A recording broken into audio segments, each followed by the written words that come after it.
Vasani house લઈને આવ્યું છે આજે એક પરંપરાનો સ્વાદ અને ઘરેલું રસોઈની સુગંધ। આજે આપણે બનાવીશું એવી વાનગી જે દરેકને ભાવે, વઘારેલો બાજરાનો રોટલો। તો આજે બનાવો વાસાણી હાઉસ સાથે કંઈક ઘરેલું અને દિલથી પણ ખાસ એવો વઘારેલો બાજરાનો રોટલો। બાજરાનો રોટલો તો સૌના ઘરમાં બને છે, પણ એને વઘારી દઈએ તો એની સુગંધ આખા ઘરમાં ફરી જાય। આવો સ્વાદ ખાશો તો લાગશે કે જાણે ગામડાની રસોઈ ઘરે આવી ગઈ હોય। તો ચાલો આપણે આજે બનાવીએ વઘારેલો બાજરાનો રોટલો। તેમાં જોઈતી હું સામગ્રી તમને જણાવીશ।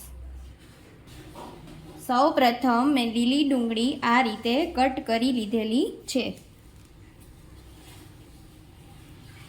ત્યારબાદ તેમાં હું એક મીડિયમ સાઇઝનું ટમેટું, એક મીડિયમ સાઇઝનું ગાજર, 2 થી 3 નાના એવા લીલા મરચાં અને લસણની કળી આ રીતે મેં કટ કરી લીધેલી છે।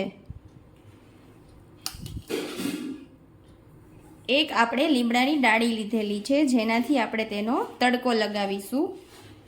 રાઈ જીરું અને લીમડો। મેં બાજરાના રોટલાને આ રીતે ભૂકો કરી લીધેલો છે। તેમાં નાખવાની છે આપણે લસણની ચટણી અને થોડું એવું લીંબુ। તો ચાલો આપણે આ રેસીપીની પ્રોસેસ ચાલુ કરીએ। તો સૌ પ્રથમ હું પેન કઢાઈમાં થોડું એવું તેલ એડ કરીશ। મેં પેન કઢાઈમાં 2 થી 3 ટીસ્પૂન જેટલું તેલ છે એ એડ કરેલું છે। તેલ ગરમ થાય ત્યારબાદ આપણે રાઈ જીરું અને લીમડાનો તડકો લગાવીશું। તેલ આપણું ગરમ થઈ ગયું છે, તો સૌ પ્રથમ આપણે તેમાં રાઈ જીરું એડ કરીશું।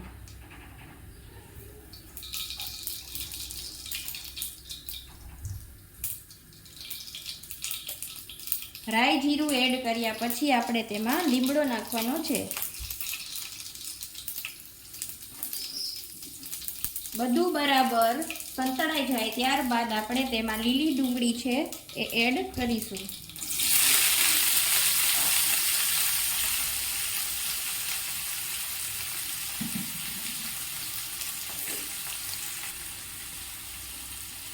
લીલી ડુંગળી નાખ્યા બાદ આપણે તેમાં હળદર પાવડર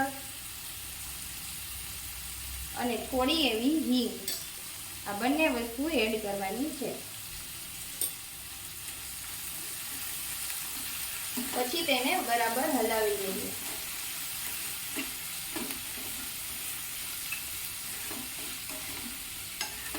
બે થી 3 મિનિટ માટે ડુંગળીને સાતળવા દઈએ। ત્યારબાદ આપણે તેમાં બીજા શાકભાજી એડ કરીશું।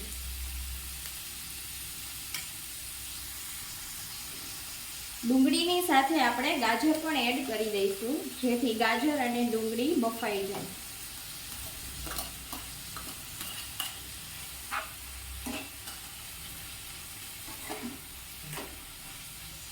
પછી ઢાંકણ ઢાંકીને 2 થી 3 મિનિટ માટે બફાવવાનું। ત્યારબાદ મેં ટમેટું અને મરચું અને લસણ આ ત્રણેય વસ્તુ એડ કરી દીધેલી છે અને સ્વાદ અનુસાર મીઠું।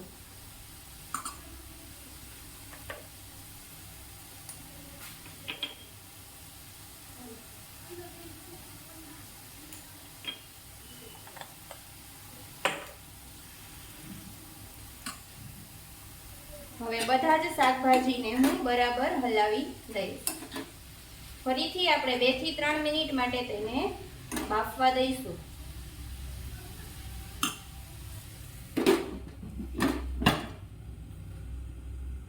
હવે આપણે ચેક કરી લઈશું બધું બરાબર બફાઈ ગયું છે કે નહીં।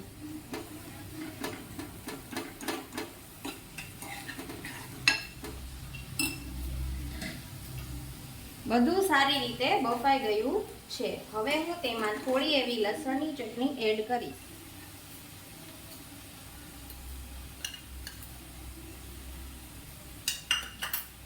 લસણની ચટણી એડ કર્યા બાદ આપણે તેને બરાબર મિક્સ કરી લઈએ અને ઉપરથી આપણે લીંબુનો રસ છે નીચોવવાનો છે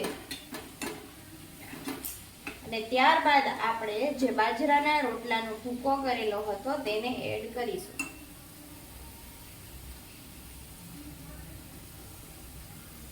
હવે હું તેમાં ઉપરથી લીંબુ નીચોવું છું.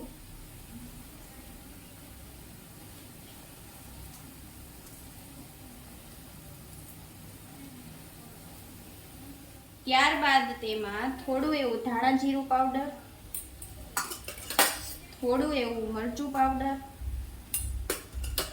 બધું મિક્સ કરી લઈએ. અને ત્યારબાદ આપણે બાજરાનો જે ભૂકો કરેલો હતો તેને એડ કરીશું.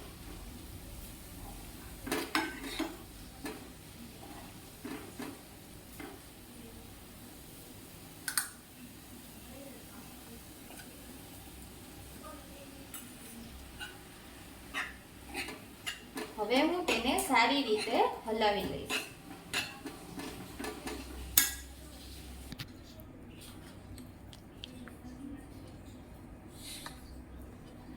તો મિત્રો, તૈયાર છે આપણો આજનો આ વઘારેલો બાજરાનો રોટલો. તો આજે જ વાસાણી હાઉસની રીતથી અજમાવો વઘારેલો બાજરાનો રોટલો.